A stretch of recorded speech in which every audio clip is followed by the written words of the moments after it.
Hello and welcome everyone. Thank you so much for being here today. If you haven't already, go ahead and subscribe to World Affairs in Context on Substack and Patreon for extra content and join our community.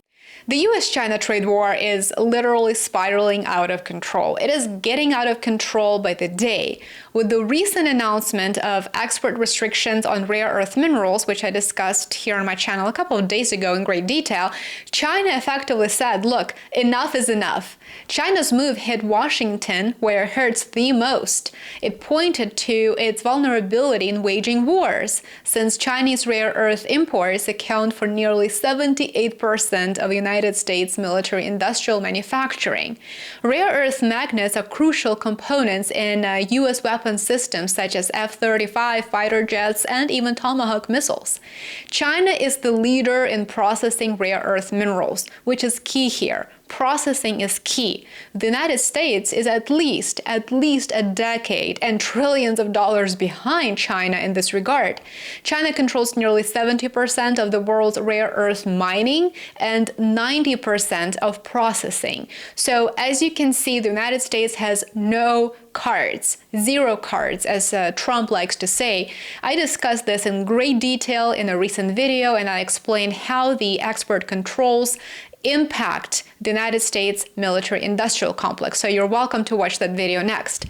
With the Trump-Xi Jinping meeting coming up in South Korea later this month, Washington is in a panic mode, a full-blown panic mode. And what does it do when it panics? Well, Treasury Secretary Bessent and President Trump have been busy this week doing some domestic damage control, trying to persuade you, the American public, that the United States wants to help China. So both of them said the United States want to help China, but China's not allowing us to help it. As the president said, we want to help China, not hurt it. And then they, of course, say that China is the one that refuses to cooperate, even though Washington has been nothing but aggressive toward China in recent months. Bessent said, this is China versus the world. Those are his words. China will get hurt. In reality, it is China versus the West, however, as I'm sure you would agree. And if you know simple geography, the West does not represent the entire world. Now, take a look at the video. This is Scott Bessent explaining what his policy decisions are. Take a look. If some in the Chinese government want to slow down the global economy through disappointing actions and through economic coercion, the Chinese economy will be hurt the most. And make no mistake, this is China versus the world. They have put these unacceptable export controls on the entire world. China is a command and control economy, and we and our allies will neither be commanded nor controlled. They are a state economy, and we are not going to let a group of bureaucrats in Beijing try to manage the global supply chains. China's actions have once again demonstrated the risk of being dependent on them on rare earths, and for that matter, anything. If China wants to be an unreliable partner to the world, then the world will have to decouple. The world does not want to decouple. We want to de-risk. But signals like this are signs of decoupling, which we don't believe China wants. And again, we do not want to decouple. We should work together to de-risk and diversify our supply chains away from China as quickly as possible. Bessent pointed to Washington now seeking global backing against China's rare earth export curbs.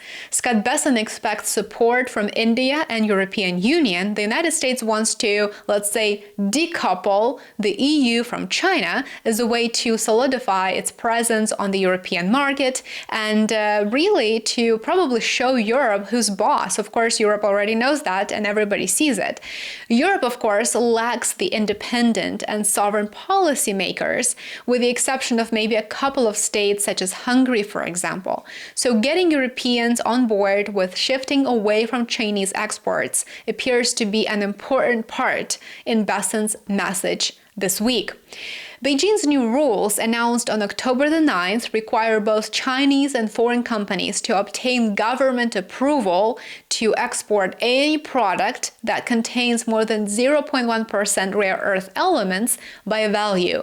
The new curbs also expand the list of restricted minerals and ban exports for foreign military use, which is a smart move. The restrictions would impact every sector of the United States economy, but the defense, semiconductor, and electric vehicle industries would face the brunt. Defense contractors and Apple, Nvidia, Intel, Tesla, Ford, and GM are all highly exposed to this.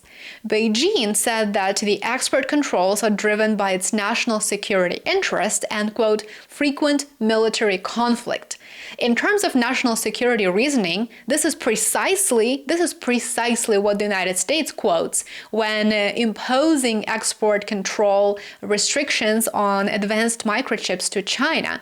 So when we do it, it's America first policy, but when China does it, it's wrong somehow. It becomes wrong to do that, to serve your own national interests.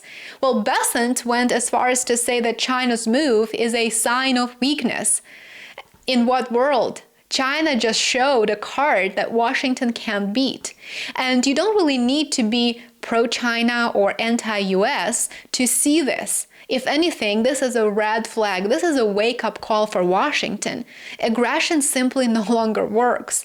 The global majority isn't willing to put up with it anymore. Remember, China called on Washington to treat bilateral talks with respect. Months ago, this was a specific request, and clearly Washington wasn't listening. Still, the upcoming meeting between Donald Trump and Xi Jinping will be an interesting one, to say the least. The good thing is that Washington-Beijing lines of communication remain open. Ahead of the South Korea summit, the United States and China, the officials from both sides are actually holding staff-level talks in Washington during the IMF and World Bank meetings this week. And after that, Bessent and He Lifeng, Chinese vice premier, are expected to meet in Asia at the Asia-Pacific Economic Cooperation Summit in Seoul. So it is clear that Washington desperately needs an off-ramp here. It needs de-escalation because it cannot do without rare earth minerals. It can't wage a war in China when China controls rare earth minerals that are needed for the military-industrial complex in the United States. And so perhaps that's why Washington is resorting to all means possible to escalate, to flex a muscle. Trump has responded to China's move with 100% tariffs on Chinese goods starting on November the 1st. Additionally, recently the Trump administration proposed to ban Chinese airliners from Russian airspace, which remains a key route connecting Asia with Europe and North America. So definitely a lot is on the table, and I will keep you updated. There's a lot to discuss and many different moving parts. I will start discussing some of these events and their analysis over on my Substack more often, so be sure to subscribe. Thanks so much for joining me today. Thank you for watching. I hope that you consider supporting my work. Become a subscriber here on YouTube, on Substack, and Patreon. I would love to see you on my alternative platforms. You will find them linked below. Have a wonderful rest of your day. Bye for now.